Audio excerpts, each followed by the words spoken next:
Chers internautes, vous qui nous suivez sur les réseaux sociaux, pour vous permettre de voir en image, pour vous permettre d'avoir le fil conducteur de la vision depuis la conversion du fondateur délégué du CIE MIA à la mise en place de ce mouvement, en passant par l'implantation des églises et missions, et également les campagnes d'évangélisation, les grandes croisades qui ont été organisées à travers le Burkina Faso, à travers l'Afrique et d'autres parties du monde.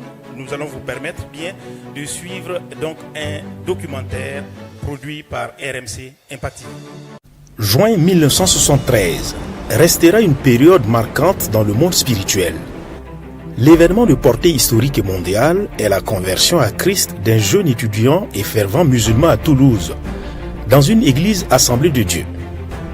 Suite à cette conversion authentique, sa vie a marqué et continue de marquer des générations à travers les affaires d'abord et ensuite à travers son apostolat. Quand je suis arrivé à Koudougou, que lorsque Dieu a commencé à me former, que j'ai commencé à comprendre qu'il avait un plan pour ma vie, et c'est à Koudougou que, en réalité, tout ce que vous voyez aujourd'hui qu'on appelle Centre international d'évangélisation, Mission intérieure africaine, est né de la vision que Dieu m'a donnée. Là où je suis assis actuellement, derrière moi, vous voyez ce bâtiment-là, c'est sur cette terrasse que Dieu m'a parlé de façon claire un matin de samedi sur la vision du Centre international d'évangélisation, Mission intérieure africaine. Je méditais vers 9h du matin et le Seigneur a commencé à me parler d'un centre d'évangélisation, de Mission intérieure africaine. Et comme j'avais déjà lu des documents sur cela, je me disais, mais peut-être ce sont mes propres pensées d'évangélisation, de mission. Un missionnaire pour moi, c'est ceux qui venaient d'Europe, d'Amérique. Mais mission intérieure africaine, qu'est-ce que ça voulait dire? Mais la pensée s'est imposée à moi. Alors j'ai pris un cahier, j'ai noté Centre international d'évangélisation, Mission intérieure africaine. Et il m'a dit, non seulement il y a ça, mais voici les plans de ce centre-là que je vais te donner. Quand j'ai écrit cela, maintenant les pensées me sont venues de dessiner. J'ai dessiné un grand rectangle. Et il me dit, mets ici, fais un dessin. Ici, c'est la chapelle, c'est l'église. En ce temps, j'ai appelé ça chapelle. Après, il a dit école primaire. Après, j'ai vu département audiovisuel. J'ai vu librairie. Donc, tout ce qui se trouve actuellement au centre d'évangélisation à Ouagadougou, tout m'a été donné ici, sur cette terrasse-là. Père de la nouvelle génération, le pasteur Mamadou Philippe Karambiri est une prise incroyable du Seigneur pour en faire son instrument. L'homme qui rêvait d'une carrière de banquier central occupera plutôt des postes de directeur commercial et directeur général dans des sociétés d'État avant de se plier à l'appel du Seigneur qui lui avait parlé en ces termes un certain mois de février 1975 dans sa chambre d'étudiant à 15 place Arnaud Bernard dans la ville rose à Toulouse. Voici, j'ai détruit les œuvres des ténèbres et je te donne toute la puissance sur l'ennemi. C'est armé de cette parole du Seigneur que le jeune Karambiri commença sitôt sa conversion a rempli son appel à travers l'évangélisation. Oui, l'évangélisation, le mot est lâché. Tout son être y est engagé, sans réserve. Au restaurant U, dans les rues, dans les bus, peu importe l'endroit, peu importe le temps et les circonstances, toute occasion, qu'elle soit bonne ou mauvaise, est saisie pour annoncer l'évangile. À travers le mouvement que Dieu lui donnera en 1975, mais reconnu officiellement en décembre 1987, l'évangélisation est son substrat, bien que l'on découvre l'autre face de son appel, l'enseignement, la prière, la mission et la compassion. Bâti dans l'évangélisation et pour l'évangélisation, le CIE MIA porte dans ses gènes l'ADN de mouvement. Et qui dit mouvement, dit dynamisme. Contrairement à la mer morte qui stagne et n'apporte rien à son environnement, le Centre international d'évangélisation Mission intérieure africaine va d'abord s'implanter sur son lieu d'emprunt, à savoir la résidence de fonction du directeur général de Fasoya à l'époque, avant de s'établir sur ce lieu qu'est la cité de l'Évangile à Dassasgo. À partir de ce premier modeste édifice en 1987, naîtront dans un premier temps des églises dans la ville de Ouagadougou, comme celle de Tampuy, de Pissy, de la Padoua et de la cité capitale. L'expansion va se poursuivre à Bobo-Dioulasso, Koudougou, ainsi de suite, jusqu'à, comme une abeille, essaimer sur tous les 30 provinces et ensuite les 45 provinces et 13 régions du Burkina Faso. Fidèle à la vision reçue du Seigneur, le pasteur Mamadou Philippe Karambiri va amener le CIE-MIA à remplir sa vocation de mouvement d'évangélisation et de mission. Du Burkina Faso, l'expansion du ministère va toucher le continent africain. Le premier pays touché est la Côte d'Ivoire en l'an de grâce 2000 et la première ville, Bouaké. L'œuvre missionnaire venait donc de prendre corps et aujourd'hui plus d'une centaine d'églises locales sont implantées dans ce pays. Comme une contagion, la mission du CIE-MIA va toucher la Guinée-Conakry, le Bénin et le Niger. Et dans chaque pays cité, la stratégie est la même: évangéliser, faire des disciples, implanter des églises, former des ouvriers pour qu'à leur tour, l'œuvre se poursuive sur tout le territoire.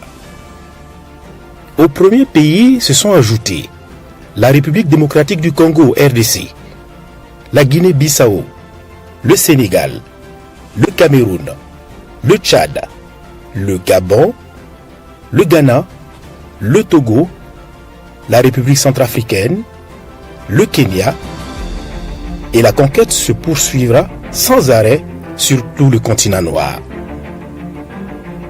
L'œuvre du CIE-MIA, qui est partie du pays qu'on considère par ignorance comme l'un des plus pauvres du monde, va se transporter hors du continent africain, en atteignant l'Europe. Le premier pays touché est la France, suivi de l'Italie et de la Belgique. De l'Europe, les États-Unis sont à leur tour concernés par l'implantation d'églises et très récemment le Canada va s'ajouter à la liste. Le CIE-MIA, un mouvement national authentique né sur le continent africain, va continuer d'appliquer résolument la vision missionnaire en s'étendant jusqu'à dans le Pacifique avec l'implantation d'églises à Tahiti, en Polynésie française. En cette période de fête, de nombreuses associations ou des initiatives individuelles pensent aux plus démunis. C'est le cas du Centre international d'évangélisation. Ce soir, une dizaine de membres sillonnent les rues de Papeete afin de distribuer 150 repas chauds et un peu d'humanité aux sans-abri. Reheina Jarian, Dylan Fels. Donc là, je vais te montrer comment faire ça. L'évangélisation du ministère du CIE-MIA est aussi portée par les médias et les réseaux sociaux. La parole prêchée depuis l'église siège et d'NTBI touche de milliers de personnes qui se donnent au Seigneur et qui sont organisées en plusieurs dizaines d'églises dites virtuelles. Née en 2010, Impact TV, la télévision du Royaume des Cieux, arrose de son signal 190 pays. À travers ces plateformes digitales et numériques, les églises virtuelles sont une réalité tangible. La Chine, le Qatar, l'Arabie Saoudite, les îles Caraïbes, notamment la Martinique, la Guyane et bien d'autres contrées reculées du monde sont connectées aux enseignements du pasteur Mamadou Philippe Karambiri. Dans tous ces pays, des cellules naissent et font partie intégrante de l'église virtuelle. L'évangélisation est multiforme et multidimensionnelle et est au centre de toutes les entités opérationnelles du CIE-MIA. Le témoignage individuel, le porte-à-porte, les croisades, couplées de séminaires, tous les moyens sont mis en œuvre pour gagner le plus de monde au Seigneur. Les croisades d'évangélisation couplées de séminaires d'enseignement ont été des rampes de lancement de la conquête des villes et des pays par l'évangile. Le visionnaire de cette œuvre, le pasteur Mamadou Philippe Karambiri, a imprimé lui-même cette dynamique de la moisson des âmes à travers des croisades dans les grandes villes du Burkina Faso. On peut citer l'étape de Bobo-Dioulasso, où l'annonce de l'évangile a été suivie de démonstrations de la puissance du Saint-Esprit. Banfora, Wayeguya, Kaya, Fadangourma. Toutes ces villes ont reçu la visitation divine à travers des moments de prédication de l'évangile pour le salut des âmes et la délivrance, mais aussi des moments de confrontation avec les puissances des ténèbres établies dans les différentes localités du pays. À l'extérieur du pays, en Côte d'Ivoire, au Mali, au Niger, au Bénin, au Gabon, au Congo-Brazzaville, en France, l'évangile a été prêché avec puissance et des temps d'enseignement ont eu lieu pour encourager et édifier le peuple de Dieu.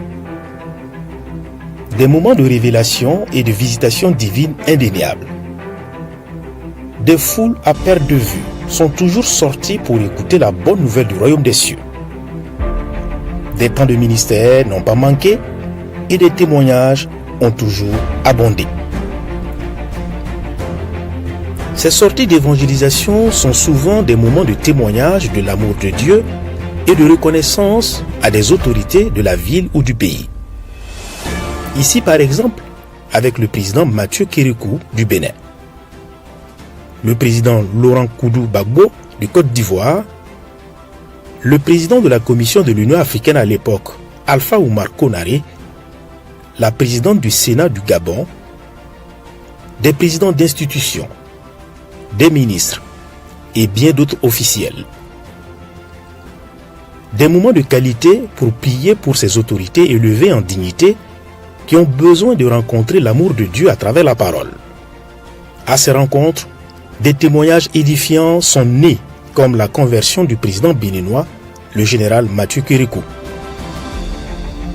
Le CIE MIA continue à porter toujours plus haut et plus loin l'évangile de Christ et pour ce faire, il engage tous les moyens et ne néglige pas la formation des hommes et la mise en place de structures efficaces pour faire le travail sur le terrain. C'est ainsi que le régiment d'évangélisation, de compassion, de délivrance et de guérison Recodeg a été créé avec en son sein plusieurs bataillons opérationnels dans des domaines spécifiques mais qui renvoient tous à la même finalité, gagner des âmes à Christ. En cette année 2025, année de conquérant moissonneur sur la base de la vision céleste et au moyen des clés du royaume des cieux, le CIE MIA entre dans une phase décisive de la décennie de l'expansion gracieuse. À partir donc de ce 7 mars 2024, donc voilà ce que je vais dire. Moi, Mamadou Philippe Karambiri, fondateur délégué donc, du Centre international d'évangélisation, mission intérieure africaine, proclame désormais le 7 mars sera simplement la journée internationale d'intercession stratégique, d'évangélisation et de conquête victorieuse pour le CIE MIA.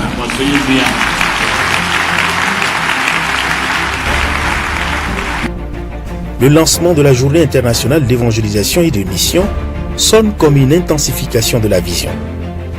Ce mouvement n'a pas autre vocation qu'évangéliser, enseigner, prier, implanter des églises et mener des actions à portée sociale pour toucher les hommes de manière holistique et les amener à se réconcilier avec leur Créateur.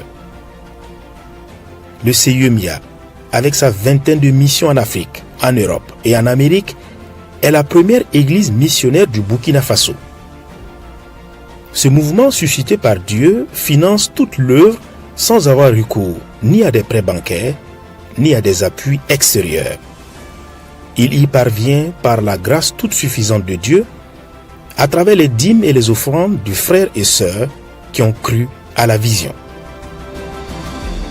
Le CIE MIA encourage les autres dénominations évangéliques et soutient financièrement d'autres ministères, mais aussi en les amenant dans un cadre d'action communautaire comme l'Association des chrétiens témoins de Christ et bien d'autres. Du Burkina Faso, est aujourd'hui né l'un des plus vastes mouvements missionnaires d'Afrique qui est en train d'envahir le monde pour la gloire de Dieu. Les temps sont mauvais, les temps sont également courts, rachetons-le et allons à l'essentiel, la moisson des âmes avec la mentalité de conquérant moissonneur.